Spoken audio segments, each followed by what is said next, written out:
Vlasnik firme Plivit Trade Zlatan Golalić je dobar primjer da se i od nostalgije može napraviti dobar biznis. U želji da zadovolji potrebe naših ljudi za prehrambenim artiklima iz naših krajeva, Golalić ih je počeo uvoziti, a kasnije i proizvoditi za područje Skandinavije. Na taj način je otvoreno dosta radnih mjesta u nekoliko evropskih zemalja, ali i promovisan dio naše kulture. Kroz posao i kroz sve te aktivnosti čovjek je puno više u kontaktu sa Šveđanom nego sa našim ljudima, tako da je to normalna posljedica da se možda više vremena provodi sa njima nego sa našim ljudima,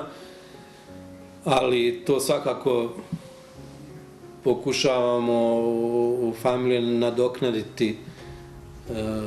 čestim i dužim boravcima u domovini. I ono što me posebno raduje je da naša djeca koja su rođena ovdje sa oduševljenjem uvijek putuju u Bosnu i Hercegovinu i borave i u Banja Luci i kraj Vrbasa i prihvatajući sve ono što je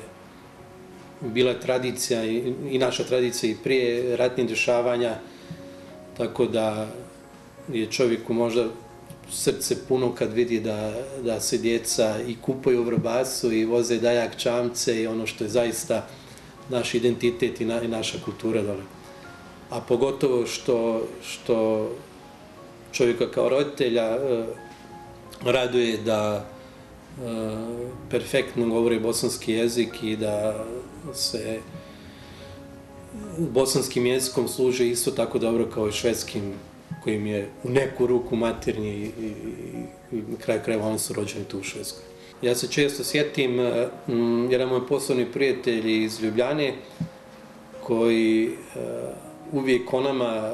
govori sa oduševljenjem i kaže: vi ste živjeli dva života, vi ste u svoj toj vašoj nesreći koju ste doživjeli kroz rat i ratna dešavanja, izbjeglištvo, napuštanje domovine i ognjišta, vi ste u svemu tome doživjeli nešto dobro, da ste počeli živjeti jedan novi život. Tako da zaista se u mnogo slučajeva čovjek osjeća podijeljenim i život se mjeri na taj način da je do 92. i poslije 92. Tako da, evo, skoro da u mom slučaju skoro isti broj godina živim u Švedskoj kao što sam živio u Bosni i Hercegovini i malo je čudno kad se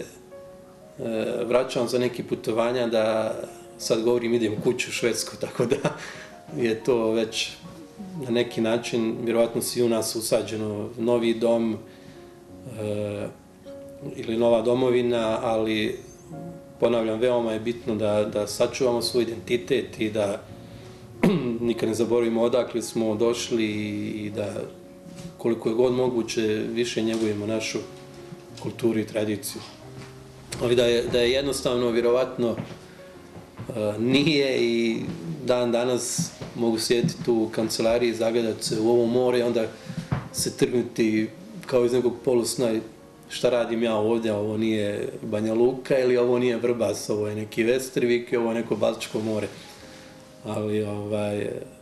to su jednostavno nove činjenice, novi moment u životu koji čovjek treba prihvatiti i pokušati iz njih izvući ono najbolje.